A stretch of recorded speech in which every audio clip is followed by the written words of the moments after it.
What's up, everyone? It's Josh. It's me, Josh with JNEWX Chasers, and I know I've been slow with getting my chase reviews up. The last one was April 26th, April 27th, and that's because we bought a house. It took a minute to get the office up, and we finally got a decent amount of it up. Mostly my side, honestly. We're getting my wife's side up. But I meant to get this up like about a week and a half ago, but unfortunately we got COVID, and I'm still recovering from that, so my voice and my cough is kind of like, eh. But anyways, this one's probably going to be relatively short. It's about May 21st, 2024. It was an enhanced risk put out by the Storm Prediction Center from southern Kansas through the Texas Panhandle and southern Texas. The area I was targeting was the southern portion of the Texas Panhandle for dry line outflow boundary intersection, which was pinpointed actually by the SPC on a mesoscale discussion later on that day where storms were going to erupt. It was going to be a situation where storms are going to fire on the dry line, and you're going to have this outflow boundary off, or modified outflow boundary off to the east, and it's going to modify these storms and increase the tornado potential possibly within those storms. And I decided that's the area I'm going to go to. So I left work, hit 40 up. I went out. I got to McLean, Texas, and that is where the first tornadoes started getting reported. It was around 3 p.m. when storms started going up on the dry line, and they all kind of erupted in different areas. I know a supercell went up in northern Texas Panhandle, and I know it produced a tornado there. Then there was my storm that I was near Clarendon, Texas, and that produced a tornado. And then storms just kind of followed down along the dry line with initiation. And with PWATS being high that day as well, they're going to be HP storms, and there were slow movers, and it was everything that they said it was going to be. Once I got to McLean, Texas, I decided to go south, and from there I approached the storm from the east.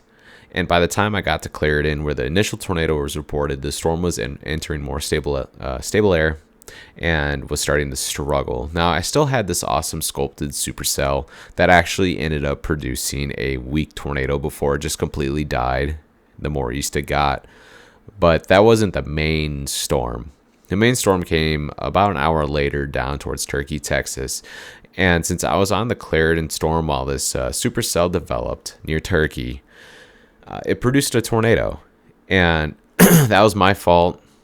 I gambled, and I decided to stay with the Clarendon storm, thinking that maybe as the atmosphere is stabilizing, the storm will re-strengthen, because physically it still looks good. It's sculpted, has a nice updraft, it's pretty sharp.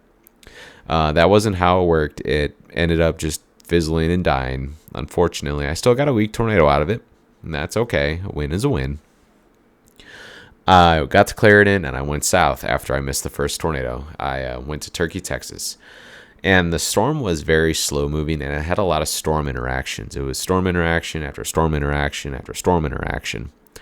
And what I decided to do, instead of taking the risk of losing my windshield to baseballs, I went east and went through the forward flank of the storm. So I kind of cut through it just east of the main core. And it sucked. There was so much rain. It was like blinding rain. And I was just glad. Now, it was still raining on me because the whole storm was an HP mess. But I finally got on the lighter side of the rain.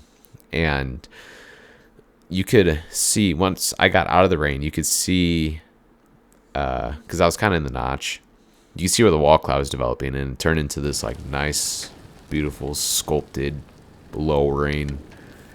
And you can see the clear slot wrapping around.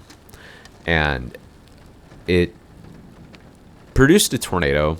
It was a very low contrast tornado. Not many people saw it because typically it wasn't in an area where you had two notches on the storm. There was one that was to the northeast of Turkey, Texas, and there was one east of Turkey, Texas, and the one that was northeast of Turkey, Texas. Now, this is all kind of jumbled in one storm. That one produced a tornado, which is the one I got, and other people got it too. But it was either very low contrasty or you were far away from it because roads out there sucked. And you couldn't take really any side roads because, like I said, it's been raining. So once I got that tornado, and I'm gonna post videos and whatnot in either this corner or this corner, and so you could see. Once I got that tornado, I decided to go down to Turkey, Texas, because I needed gas. And unfortunately, well, the whole town was without power. And I was like, oh man, this is going to suck because I'm about to hit E and the power's out. Well, thankfully, when I got to the gas station, they had a backup generator, which kept the gas station alive, or the power was on. So I was able to get gas, thankfully. Then I waited for the other notch to make its way across the highway. So I went south of Turkey, Texas, and kind of just waited there. And at this time, Turkey, Texas is starting to flood pretty significantly because the storm is just kind of sitting there. It's moving east, but like at 5 miles an hour, 10 miles an hour. It is not moving anywhere fast. And the flooding was getting ridiculous. But once I got south of town, I waited for this notch to come over me, and it did. And it was very windy, but it did not produce a tornado, even though you could see it wrapping up and tightening up, and it was cranking, but there was no tornado. At that point, when it crossed the highway, it went into an area where there's no roads. I mean, you have side roads, but with how much it's been raining, and they're not concrete or asphalt, it's dirt. You're not going to want to take those roads. You're 100% guaranteed to get stuck. And at the same time, I didn't want to go back north because of the potential for tornadoes and hail and whatnot. So I was just kind of stuck there. And so I was treated to a very nice lightning storm, which I'm going to post here. And I just pulled my car off to the side of the road, turned the lights off because there was absolutely no one on this road. It was just me, myself, and I, and watching the back of the storm.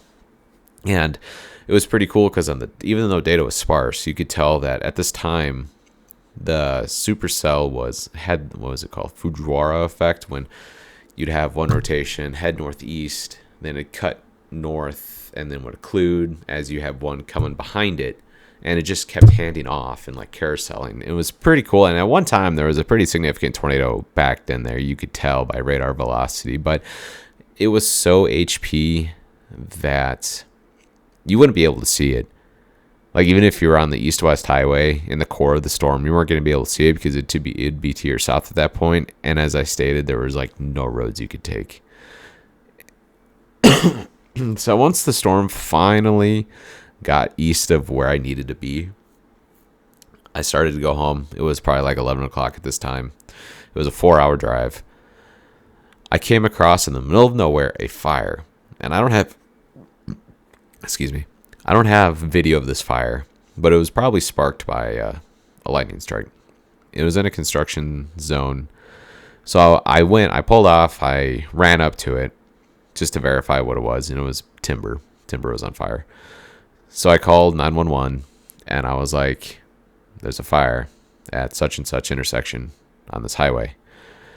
And they didn't believe me at first because it's been raining, which, fair. But I was like, yeah, it's there. It's burning actually pretty hot. I was like, you might want to get a brush truck or something out here because if they sent an engine, that engine is 100% going to get stuck. So I recommended a brush because it wasn't a big fire, but it was there. It definitely needed to be monitored just in case or put out. And that was pretty much it. I went home. I had some all-subs. The drive sucked because it was 4 hours. But yeah, I saw a tornado that day. 2 tornadoes, a wimpy one, then a weaker one that was fully condensed, low contrast, but tornadoes are tornadoes. Is there anything that I could have done differently during that chase? I guess I could have left Clarendon a little bit earlier. Maybe I would have saw the first initial Turkey, Texas tornado, which would have been cool to see. Other than that, though, I played that storm fairly well for what was given. I probably honestly wouldn't have done anything different if I'd go back to that, except, like I said, the Clarendon. Is there anything I could have learned from it? Not really, because, I saw tornadoes that day, and I played everything well. So, but yeah, I do have, I don't know how many more of these I have.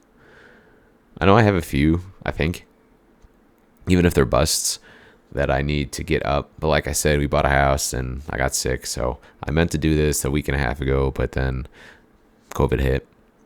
So I hope you guys enjoyed. Please like, subscribe, leave a comment. Tell me what I can do better. If you hated it, let me know. If you liked it, let me know. All comments are appreciated. And I do appreciate you guys for tuning in. Thank you.